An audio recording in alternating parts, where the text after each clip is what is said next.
ગુજરાત સહિત 5 રાજ્યના 19 સ્થળો પર એનઆઈએની ટીમે દરોડા પાડ્યા। સાણંદના ચેખલામાં આદિલ વેપારીને ત્યાં એનઆઈએની ટીમે દરોડા પાડ્યા। આદિલ વેપારી જૈશ એ મોહમ્મદ સંગઠન સાથે સંકળાયેલ હોવાનો આરોપ છે। આદિલ વેપારી ચેખલાની મદ્રેસામાં શિક્ષક હોવાનું પણ ખુલ્યું છે। વધુ વિગતો મેળવીએ સંવાદદાતા કુશાંગ સોની અત્યારે આપણી સાથે જોડાઈ ચૂક્યા છે। કુશાંગ, એનઆઈની ટીમ પહોંચી આદિલ વેપારી કે જે મૂળ વિરમગામમાં પરિવાર સાથે રહેતો હોવાનું સામે આવી રહ્યું છે, તેની પર તપાસ કરવામાં આવી, શું બહાર આવી રહ્યું છે?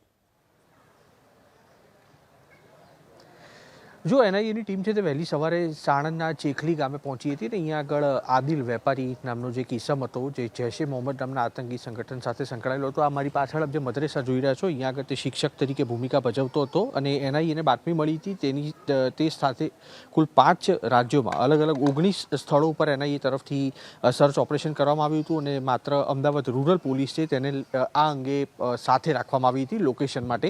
આ મદ્રેસા છે તેને અત્યારે બંધ કરવામાં આવ્યું છે અને તેની સાથે સ્થાનિક પોલીસ છે તેને પણ ઘટના સ્થળે અત્યારે તૈનાત રાખવામાં આવી છે। ગામના લોકો સાથે બંધ કેમેરે પણ વાતચીત કરતા તેઓ આ નામની કોઈ વ્યક્તિને અહીંયા આગળ ઓળખતા જ ન હોય તે પ્રકારની પરિસ્થિતિ જોવા મળી છે।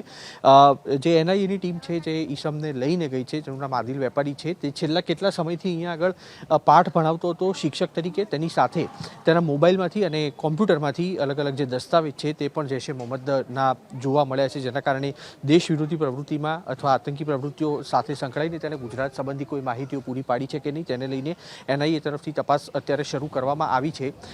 પોલીસની જે ટુકડીઓને એટલા માટે અહીંયા આગળ રાખવામાં આવી છે જેથી કરીને તેને મળવા માટે અથવા કોઈ અન્ય વ્યક્તિઓ તેની સાથે સંકળાયેલા હોય તેઓ કદાચ જો અહીંયા આગળ આવે તો શંકાસ્પદ વ્યક્તિ તરીકે તેની પૂછપરછ કરી શકાય। પરંતુ ગામના લોકોમાં ચોક્કસથી મીડિયા માધ્યમથી આ બાબતની જાણ થઈ છે। તેના સિવાય તે લોકોને તે પણ ખબર નથી કે નેશનલ ઇન્વેસ્ટિગેટિવ એજન્સીની ટીમો અહીંયા આગળ આવી હતી અને તપાસ કરવામાં આવી હતી। આ મદ્રેસા છે તે અત્યારે બંધ રાખવામાં આવેલો છે, પરંતુ મળતી માહિતી અનુસાર આ જે ચેખલી ગામ છે તેના જ જે બાળકો છે તે અહીંયા આગળ અભ્યાસ કરી રહ્યા હતા અને તે પૈકીનો આદિલ વેપારી નામનો જે ઈસમ છે જેને એનઆઈએ પકડ્યો છે જૈશ એ